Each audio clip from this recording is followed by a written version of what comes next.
if you haven't noticed, lawyers are kind of egotistical. That lends itself to, or can lend itself to, a mentality of like, I'm always right. And especially with law firm owners, like they're the owner, right? Like Yeah. I'm always right. So what I've tried to do, and I'm not perfect at it, but is to literally acknowledge and recognize how much I don't know and understand. I think that a true leader should really not just be thinking about how great they are, but also like, I need to like learn from other people. I think that traditionally law firm owners have not done that. Hi everyone, I'm Tom Bosworth, and this is the City of Brotherly Law. Welcome to Philly's Legal Pulse, where we chat with some of the city's and the country's best attorneys about what's really going on in our courts and our communities. Let's dive in and see what's brewing in the City of Brotherly Law. Ladies and gentlemen, Kevin Daisey. What's up, Tom? Thank you for What's having going me. on? Yeah, how are you, man? I am good. Yeah, we were chatting there. We actually met in San Diego at Law de Gras. So great meeting you, Garrett, hanging out with you. Glad to be on the show. We did, and I'm like not like a well tread conference guy when it comes to that stuff. So I was out of my element, but it was like everybody I talked to was like, literally, I'm not just saying this. They were like, you need to talk to Kevin Daisey. Like I would like turn, then I would turn and talk to someone else. Like, go talk to Kevin. I'm like, and then you're just like standing there, like everybody's bombarding you. So no, I'm glad I'm glad you're here. Well, I appreciate that. Good to hear that. I didn't know that people would say that kind of stuff, but the podcast that I have is, I guess how people know me, and it's been just an awesome thing to be a part of, and to get to meet so many people and talk to people and learn from them. And, it's just so many benefits to have in the podcast and having these conversations. So it's a blessing. Yeah. And I was just thinking, like, there are a lot of listeners, I think, on this podcast. Some are lawyers, but not everybody, because I don't just want lawyers to listen. But can you tell folks, kind of like, just walk us through your background and where you, because you do a lot and you have a lot of balls in the air. Yeah, absolutely. And I'll try to keep it short. Yeah, so I'm actually in Virginia Beach, Virginia, so not too far away. I used to go to Philly as a kid to go to art museums. I was had art scholarship and things like that. And where I'm from, it was maybe 2.5 hours away, so not too far. Eastern Shore of Virginia area. But fast forward to now, own 3 marketing agencies, digital marketing, and one happens to be a legal marketing agency. We do SEO and search web for law firms around the country. I have another one niched in HVAC, so contractors, and another one in the health space. 52 employees full time, mostly remote around the country. Each of those companies has a podcast. I host one of them, and that's been a lot of the success for us to get into those markets and meet people and allow us to make connections. And outside of that, have some real estate. Me and my wife have a kind of a business, real estate and short-term rentals. 2 kids, 2 dogs, a cat, and The whole 9 yards. the whole 9 yards. So, How old are your kids? my daughter is 11. She turns 12 in October. My son is turning 14 in June. And yeah.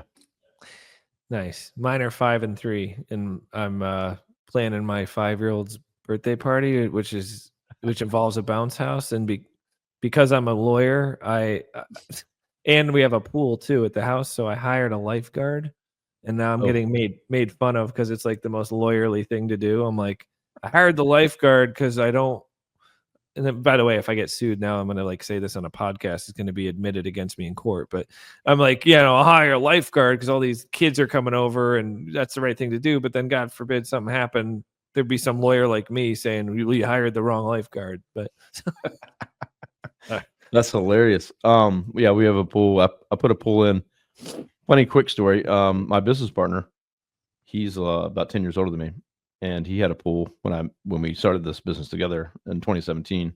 I've been a business owner since 2006. So I've been self-employed since for quite a long time. But he told me a story. Yeah, my daughters they don't even care about the pool because they're mid teenagers.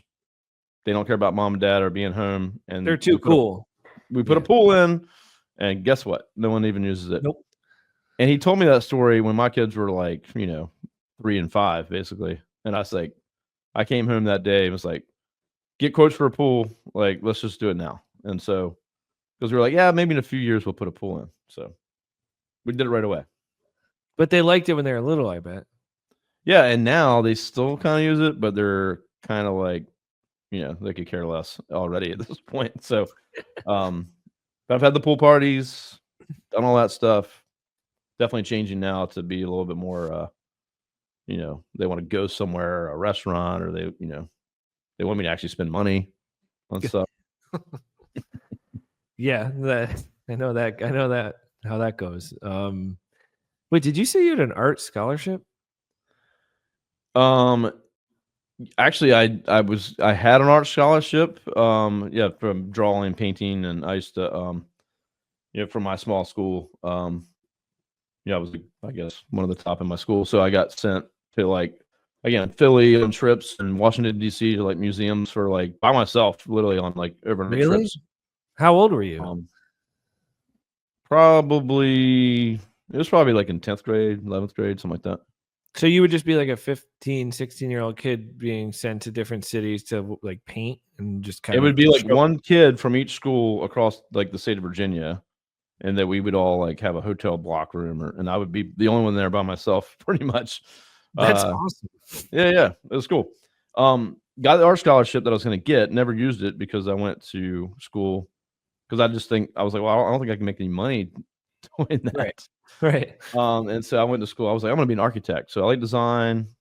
So I went to a school for CAD and drafting, and ended up with an engineering career job at a college in civil engineering.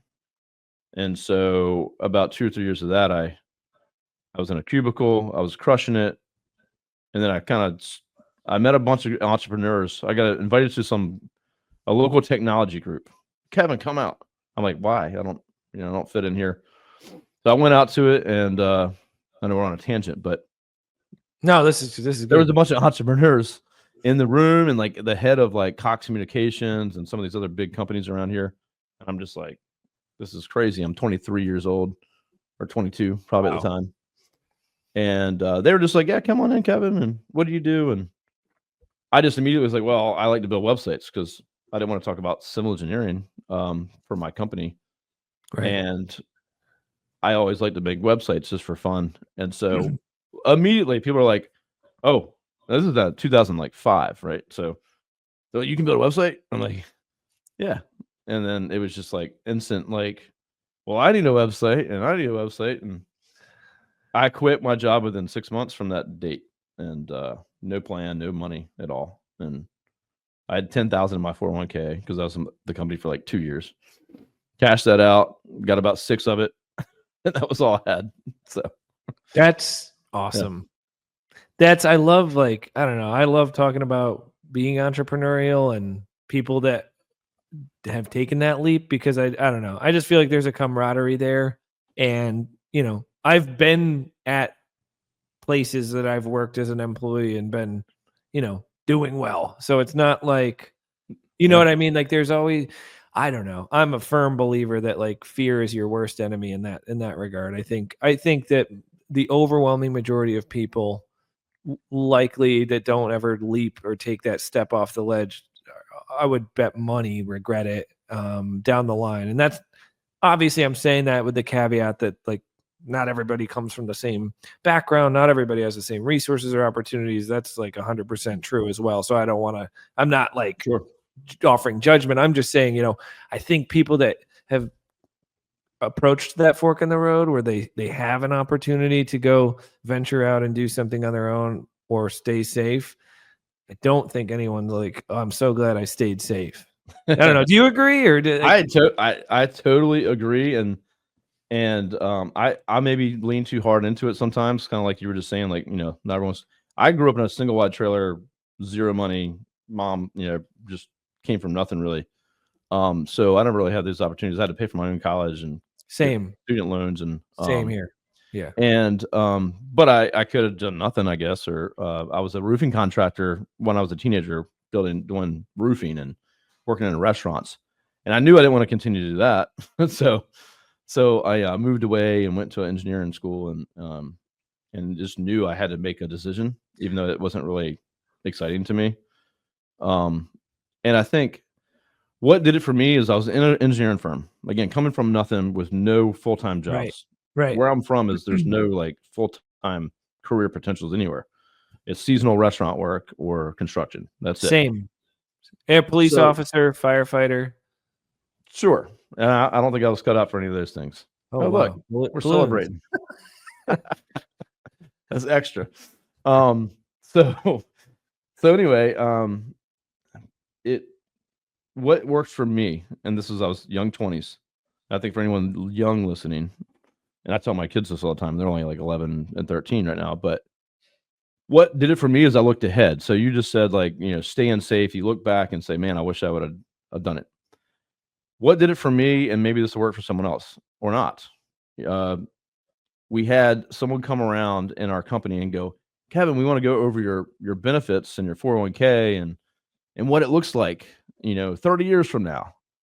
And so we looked ahead 30 years and we did this exercise, and it was supposed to encourage me to want to stay and contribute, and it did just the opposite. Because deep somewhere in my mind, I'm thinking I'm going to do well in life. Like I just feel like I'm going to do well and do good things. And it was like 30 years from now, Kevin, you're going to have 1.1 million dollars that you can retire on if you do this and contribute here, and over 30 years you'll see kind of like you'll be in this position, and if you just move your way up over time, $1 million. And I was just like, damn, that's it. It's just like that seems, and it just kind of like drained me instantly, and I was like, I gotta do something else. Yeah. I'm Yeah. I'm the lowest of the totem pole at this company right here, and I don't see a way for me to go much faster than this. So anyway, the exercise of wealth building and 401k led me to say, I gotta pivot, even that if suffering for the few years to get where I want to go. I got to do it. Dude, I relate on a lot of different levels. I mean, I grew up blue collar would be maybe generous. I grew up in a town of 3,000 people in a small town in western Massachusetts that is what some people would call a flyover town. Yeah. And, used to be filled with paper mills, and they all left in the 90s, and there was manufacturing, and they all left. And it was kind of like your typical, like, forgotten place where industry was kind of dead, and you could be a teacher, a cop, firefighter, or work in the restaurant. I mean, I grew up working, my mom was in the restaurant industry, my dad was a cop, so they covered, 2/3 of the available jobs in the town, but but nothing was handed. I don't want to sound like a boomer or anything, because I'm not. But not, it was like, I was scrapping at a young age. I was working. I mean, my first job was literally at a roadside produce stand where I sold fruits and vegetables for a guy who we literally called Farmer Don. It on the side of the road, like before I was legal, and then it was a busboy, dishwasher at my mom's restaurant, and then it was a bar back, and then I moved up to a waiter, and then it was, and all these things. And I washed dishes in college. Yep. And I did dishwashing for a long time. And I remember, and I'm sorry, I'm going on a tangent too now, but I remember when I stepped into law It's school. relatable though. That's the thing. Like, anyone listening to this had to do all that stuff or doing it right now, I showed up to Temple Law in Philadelphia, like a fish out of water, looking around, and everybody there, oh, well, my dad's not everybody, it felt like this. My dad's a judge, or yeah, my mom's a partner at this big fancy firm. And I'm going, I'm screwed. In my head, I'm going, I'm screwed. These people, they've got the playbook to life. They've got the blue, I'm done. I mean, I felt terribly insecure. And yeah, the point I'm making is that I thank God I kind of defaulted back to like those old lessons that I learned as a kid from my family, which wasn't anything, wasn't money. It was hard work. It was treating everybody with respect and decency, no matter where they come from, no matter what they look like. That's stuff I was learned at a very young age. And ironically, then I ended up, I got my first grades first semester. I was like, oh, I did good. Like I was kind of like a, and I graduated top 5% of my class, but you know, never felt like I fit in. And now, so I carry with me, and I'm sure I know you do. I just, from basically what you told me, I know you carry with you, you must, those early life experiences, where you came from and everything about what makes you you. I mean, those are like literally what, and I think that helps entrepreneurially too. I think it's funny that a lot of people that like are entrepreneurial or venture out like that, they don't have that silver spoon background. Yeah, no, 100%. And then like, I didn't do good in school either, so I was I You hated were, school. yeah, I was like, right. "What's the minimum requirement to get through this class?" I just didn't. Well, unless it was like science or history, I would like ace those across the board because I had interest. But man, I was terrible at math, and I went to engineering, and I'd fail math, so. You're like, this But isn't no, those it. experiences, I mean, yeah, I wouldn't change them at all. Like my childhood was awesome, I think, and uh, my mom used to like we would have cereal in the morning, and she didn't have milk, and she would use a can of cream with some water, and it would be the worst thing ever. And she'd be like, "It's fine, it's good," and like, You're like, nah, it's not. It's terrible. it's not good. But that's just where we were, and Yeah. that was pretty frequent. Yeah. But we had a good childhood. We had a good time. We had friends down the street. We would ride bikes around. We would just the small town I'm from. We would literally ride bikes and not come home until dark. Dude, that was Yeah, me. No, like just literally, like, literally, like not even yeah, lying. That's what we 9 did. a.m., 9 a.m., 8 p.m., heading on back. Like you ever seen Stranger Things, except for the crazy monsters and stuff? Like that was us, like straight Exactly. up. And I'm from an island. I don't know, like Chincoteague Island. It's on the East Coast. Oh, really? Right About off 2,000 Virginia. population. Yeah, Um, man. but Yeah. it sounds extravagant. It's very behind the times. It's kind of like a redneck kind of, it's a waterman's town. So everyone there is either clams and oysters and works on a boat, or you work in a restaurant, Yeah. or cop and firefighter. That's about Yep. it. Yeah. So now where you're at, like, would you say your bread and butter is still making websites? Or, I mean, I'm sure, I know you have all the podcasts and everything, but yeah. Yeah, I mean, the bulk of our business is, and this is for any of my agencies. Website is kind of like the the linchpin. It's the thing that everything else builds off of. We're big on SEO and content and search. So whether that's SEO, Google, or any search engine, just think for a law firm, for example, how they show up, if they show up, how someone experiences their brand, reads their content, sees their website, makes a decision to buy, convert to a form, phone call, whatever. Every bit of that we follow and track and improve. And so whether it's a search ChatGPT and say, hey, what's the best personal injury attorney in Philadelphia? How do you show up? Do you show up? What's that experience like? How do we impact that? So the website's still a big part of that at this point in time. But it goes way beyond that. It's reviews, it's how you're talked about in the world, digital PR, everything is SEO. So this podcast, the content, social media, it's all SEO at the end of the day, because and whether that's again AI or Google, I make a query and it's going to return back, okay, what's the best answer for this? And that's what we do. So yeah, websites are still, unfortunately, a big part of the core of that, because they end up back there somehow, some way, to either look more into you or to make a decision. And maybe one day websites are not a thing anymore, but still the biggest thing right now.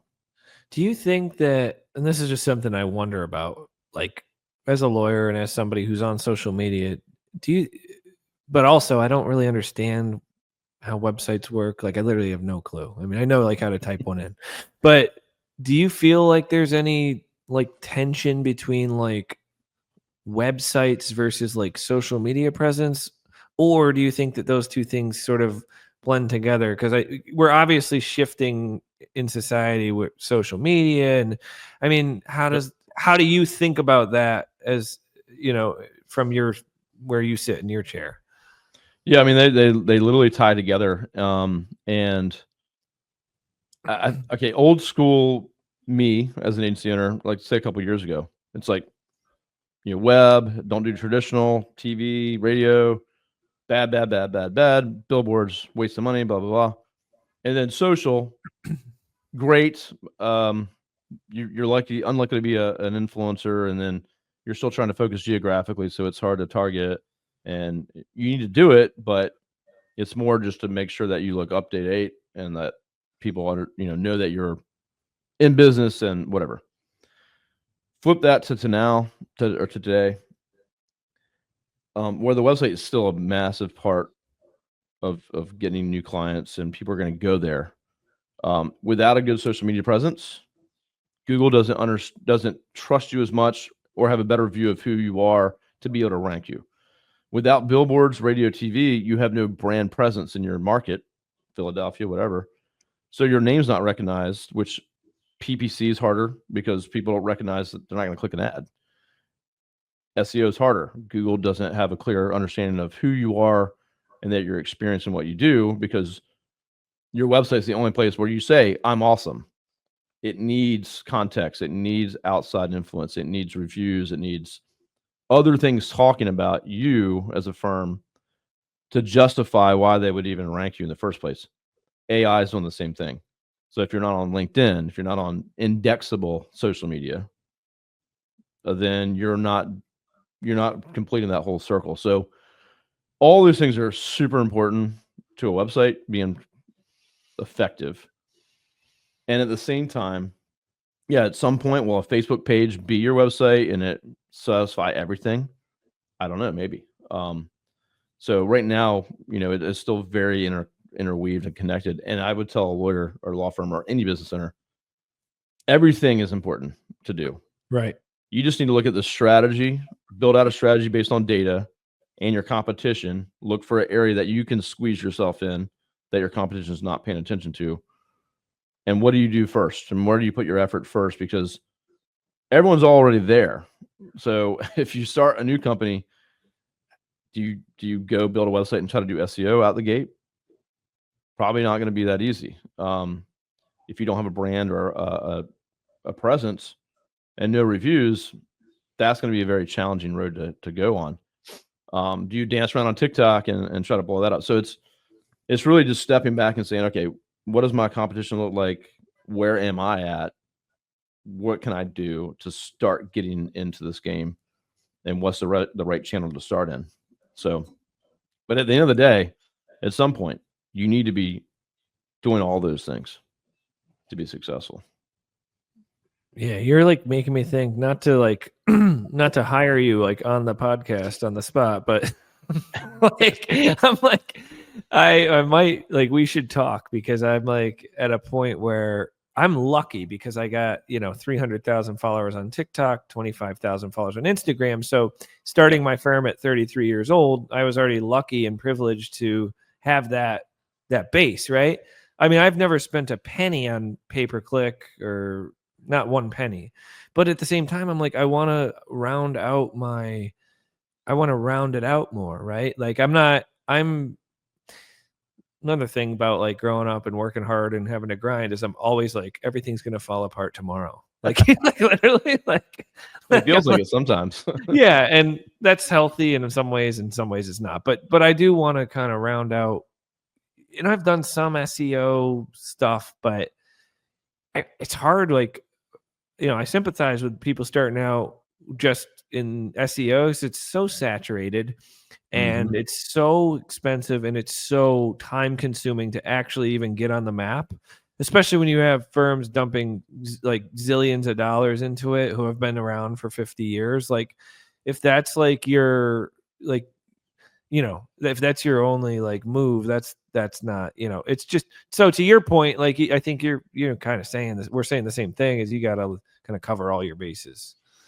Yeah, but I think too. Like, so I talk to a lot of new law firm owners every day, and I do our best to help literally a solo get going, and we do coaching, and because they can't afford to hire someone like us for all this stuff or even part of it. Like, you're the owner, you're a solo, you got to start working and doing all this stuff, and then you're starting to get some movement, and then you can start to you know put the pieces together and hire and get assistants and all that stuff. But everyone has a way they can go. I think it's just doing the strategy, doing the planning, so that you're not going the wrong direction. So to your point, yeah, it can be you could be doing a bunch of SEO, ranking content, and spending hours or hiring people, and you'll never be successful.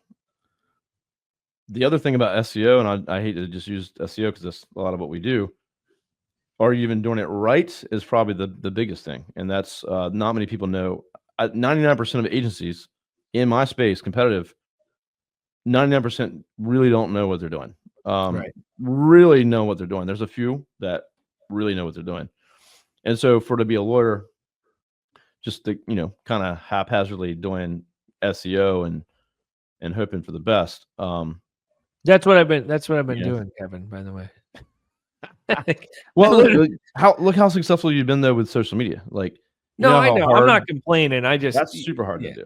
yeah, yeah. So you That have was, that though. You have that working on your side. SEO should be easier.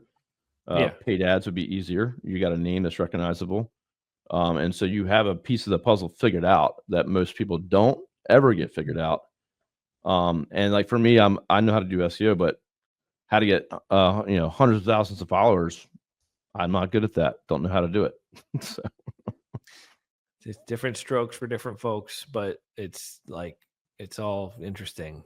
Um, what do you see in?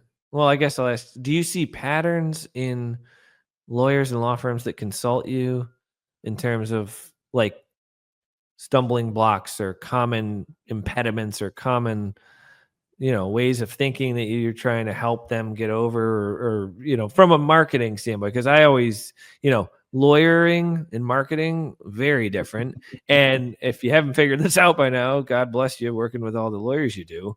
Most of us aren't extraordinarily artistic or entrepreneurial minded, so yeah, I don't know if that's a question, but I was just yeah, curious. no, I think that's a good question. I'm just was thinking, and so yeah, so I have two types of client. Well, we'll just say two types of clients.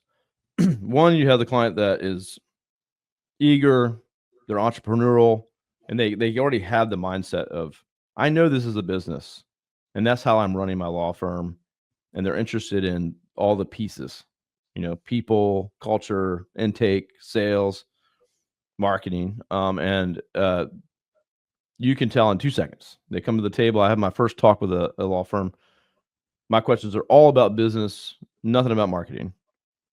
What's the numbers? What are they doing? Do they track the numbers? Are they in a mastermind group? Like, where are they mentally? And there's that kind of lawyer, or there's the lawyer, which is like, I'm a lawyer. I'm in court all day. I don't give a crap about any of this stuff, but I guess I have to hire somebody. So check this box over here, and then I'm going to go just do my thing. And it's like, well, It's not a check. It's not a check the yeah, box thing. It's not like a button you push, right? we need involvement. We need Right. participation. We need you to do a lot of stuff on your side.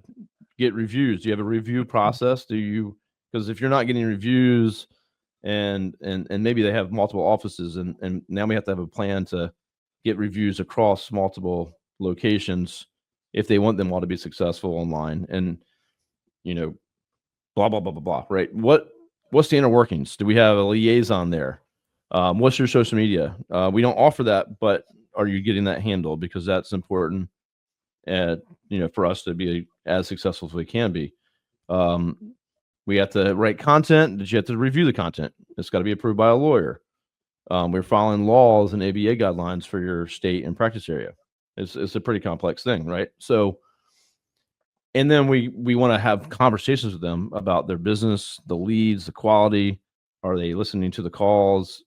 Does their intake suck? Because if it sucks, I might not be able to help them if they're on page 1, because more leads doesn't fix the problem that's internal, and they have a bad sales, closing rate. So it's more business oriented, and I like to try to help my attorneys and clients like get more into that world. Um, and at the end of the day, you have lawyers that just love to be a lawyer, and that's fine. Then they need to hire out and delegate the other pieces.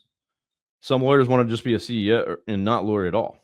And, I really connect with those people. And then I got some that are like, hey, I take on cases that I really want to take on, and I run the business mainly. And so they're kind of in the middle there. So it's, I think, understanding and having those deep conversations, which makes, I think, us different than like plan A, B, or C, choose one and you'll be successful. Like, that's Right. bullshit. It's not going to happen. Right. Yeah. So No, that's a great point. Yeah, like actually getting to know who you're working with and on a deep level. where are they right now in Google's mind, and where do they? Because we got worse. What's the road ahead? Is it, oh wow, you're kind of right there. We just need to do these things, and we're gonna crush it, or you're literally zero, nothing. Like we have a road ahead here. Do you want to go down this journey? And 2, 3, 4 years, be at the top of your game, and then have that real conversation of expectation. And do they understand that or not? Are they going to be pissed in 6 months or 12 months? Right. So it's definitely a lot of things, but it's so much more business coaching than it is SEO. You know what I mean?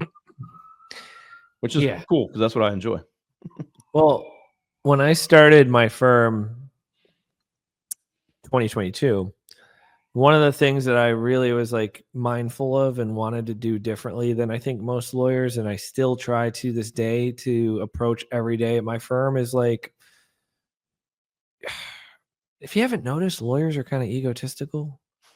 Like they all think they're the greatest thing ever, right? And so, like, that lends itself to, or can lend itself to, a mentality of like, I'm always right. And especially with law firm owners, like they're the owner, right? Like Yeah. I'm always right. So what I've tried to do, and I'm not perfect at it, but is to literally acknowledge and recognize how much I don't know and understand.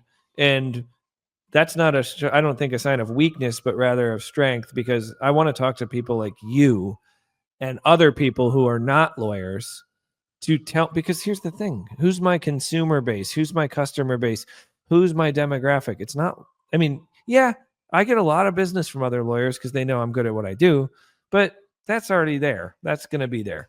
Yeah. Who's the public, right? I don't give a crap if some boring lawyer thinks what I'm saying, I mean, do you know what I'm saying? Like, I think that a true leader should really not just be thinking about how great they are, but also like, okay, like this is a weak spot for me. I need to like learn from other people.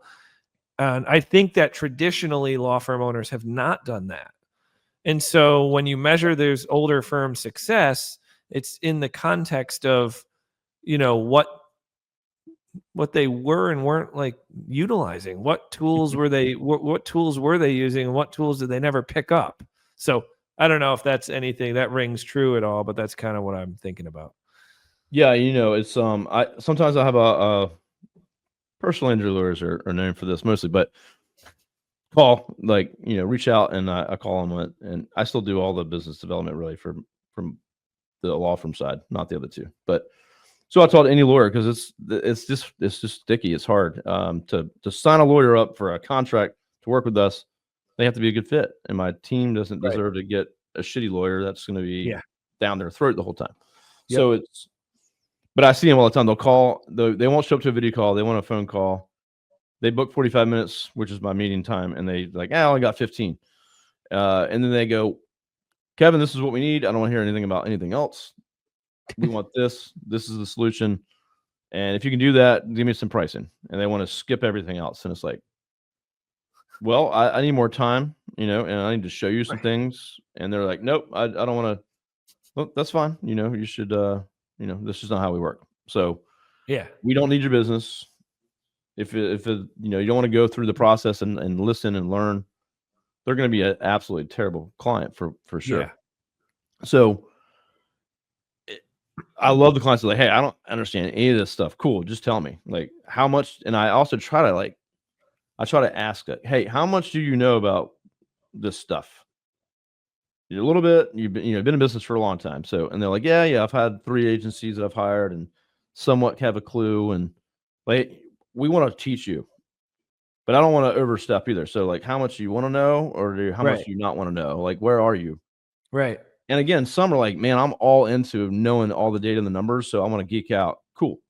And some go, you know, I want to know enough and understand it, but then I need to go back to what I'm doing. And so, either's fine, but they at least come clean to say, hey, I don't understand this. I'd like to know more, or I don't understand it, and I just need to understand the strategy and the goals that we're going after.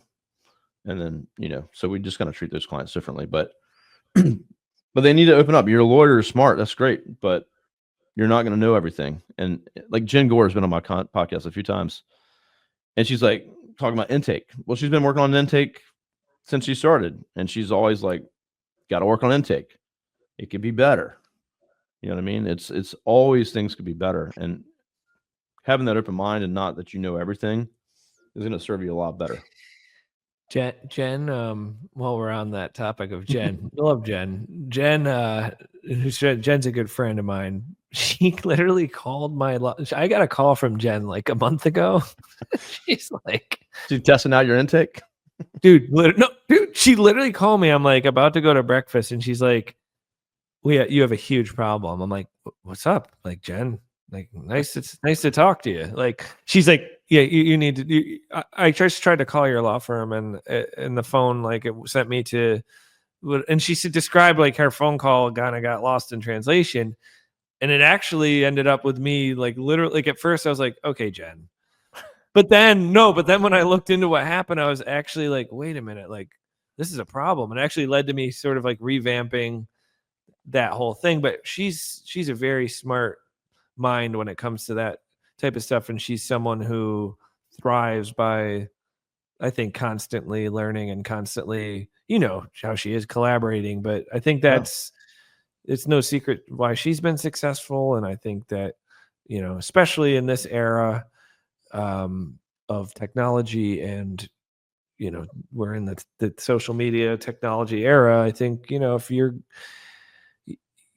a lawyer, you have to be open-minded and be willing to like self-reflect on these processes that might not work, Yeah, and I think people like her and others, these are the successful lawyers, they're constantly learning. They're at these conferences trying to find out, listen to this podcast, trying to find something that will help with something. And so if you're someone that doesn't think you need any of that and you think everything's just good, then you're going to stay wherever you're at. And maybe you are a smart lawyer, you walk around and everyone listens to you, and your team is scared of you, and you just know everything. You're not going to go very far. You're going to have a few staff, and you're not building a true company and culture that you can be proud of. So if that, you have to have an open mind and say, you know what, I don't know any of this stuff. And next year it's going to be probably different, and I don't know it. So I need to keep up with this stuff. AI is here. It's not going anywhere. Social media is here. More platforms will come out.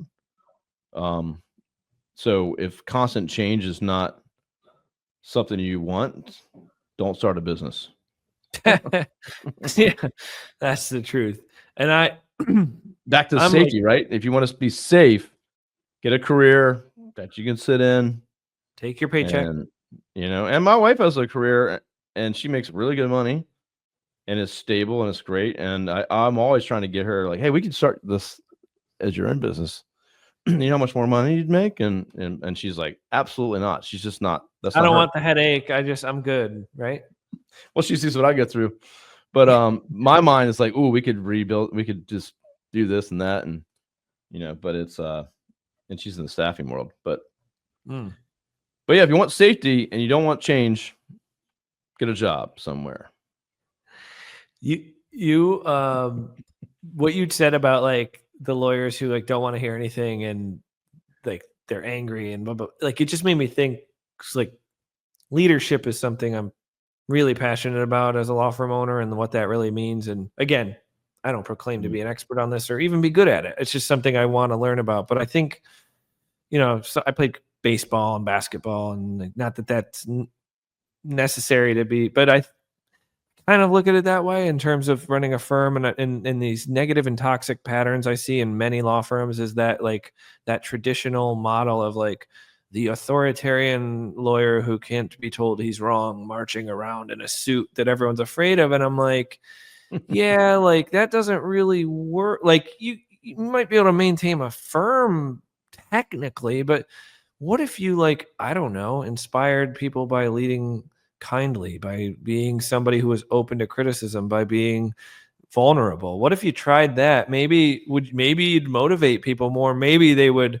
I don't know, just an idea. Maybe they would, like, work hard because they care about where they work and they care about the mission. I think these things that are often well understood by entrepreneurs outside of the legal space are very, very frequently not well understood by lawyers, I think. And Yeah. again, that's just, and I think that's a huge problem in the legal industry, not just from a business standpoint of making money, but just being a good person and treat, I mean, because at the end of the day, when you're running a firm, you're at the helm of something. You have people's livelihood and families and people that, like, in your hands, and you are in large part responsible for how they feel when they come to work. And I don't take that lightly. And I think that it's yeah, I'm going to stop talking because I could go on about it, but that's, No, yeah, yeah. there's so much there that you were just talking about. So, yeah, I'm actually reading right now, the 7 Habits of Highly Effective People, but, um, there as part I was listening to on the way here, actually, it's like on leadership. It's, leadership is, conveying to someone and making them feel, um, that they can do the things that you see in them, right? And so that's really it, right? Talking to them in a way and showing them in a way that they can do something and getting them to believe that they can do it Right. in a basic sense, right? But if you think about take off the money part, we're at work, we work, and our people work for us more than most, half their life is spent just Right. here working or on a computer. And as the owner of the law firm, that's your day in the life is just running that firm and being a lawyer and doing all that stuff. Why not enjoy it? Why not have a team that supports you? Why not have a culture that protects you from bad employees, that has mental ownership in the company? And I think if you can create a company that has where everyone, the intern to the assistant to the COO, has mental ownership in the business, not physical ownership, meaning they want to be there, they Yep. love showing up, they bring in most of your good hires because you don't have to go looking for them, and then they protect you from any bad hire.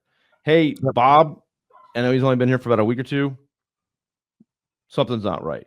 Yep. He doesn't fit our values and our culture. They're out. They won't even get hired in actually. But and when you can get to that point, business grows.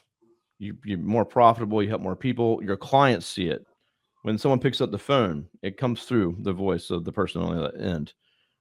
You have something special at that point, and then growing and scaling is simple from there. So easier said than done, but it starts with leadership. 100%. Amen. And I Why would wish they we want could. to show up? You know, let's make this lawyer some more money. They don't give a shit about that. Well, again, and then I'm getting told I have to wrap up by this wonderful production team that knows so much about all this stuff that I know nothing about. But Will, give us some more time. Just kidding. but the yeah, I think here's the thing, just to piggyback off what you said, is how many lawyers or business owners are thinking about, oh, this employee comes to work and does A, B, C, D, E, F, their job responsibilities, because they're terrified of being fired. They're sweating it. They don't like coming in. But they're doing A, B, C, D, E, and F. How good would they be doing A, B, C, D, E, and F if their motivation and the underlying feeling was different? To your point, the mental ownership, if they mentally owned into it, it's like critically different. But who you have to ask that question if you care, and you have to care about the answer. So, yeah, it's not an easy thing to, if you've been in business a long time to transition to that. But, if you're starting a business, have a vision, a mission statement, and core values. I thought that was all bull crap, fluffy, whatever. Right. I run a business. I run a business. Who Right. cares about all this stuff? The most important things I could have done, and to like weave that into everyday conversation with your team. It's the most important part of any company, I think, is the culture. And it's going to be a good culture or a bad culture, but you want a good one. Leadership. It's all about leadership. Well, Kevin Daisey, can't say how grateful I am that you came on, and I just think your skill set and your insights are so great. And I just wanted to finish up by asking you if people are here listening, whether they're lawyers, a law firm, owner, whatever, how can people get a hold of you if they want to consult with you or chat with you? Yeah, I appreciate you having me on very much, and always great talking with you. And you get it, so I appreciate the chat. It's arraydigital.com. My company main for law firms is Array Digital, ARRAY digital.com. LinkedIn, I'm always on LinkedIn. I'm always publishing and posting my podcast and things like that there. So LinkedIn's another great way just to find me. Kevin Daisey on every other social media as well. And then the Managing Partners podcast is my legal podcast, where we talk about everything we're talking about here today, plus more. So great. Well, thank you, Kevin. And that does it for today. But thanks again for coming, man. Thank you, everyone who's listening to Tom. Keep doing it. And he's got great things to share. So thanks for having me. And that's a wrap for this episode of City of Brotherly Law. I'm Tom Bosworth, reminding you that in Philly, we don't just practice law, we live it, we breathe it, we fight for it every day. This city was built on grit and determination. That's exactly how we approach justice. That's how we approach cases. Join us next time for more straight talk and legal insights from the heart of Philadelphia. Until then, stay tough and keep it real, Philly.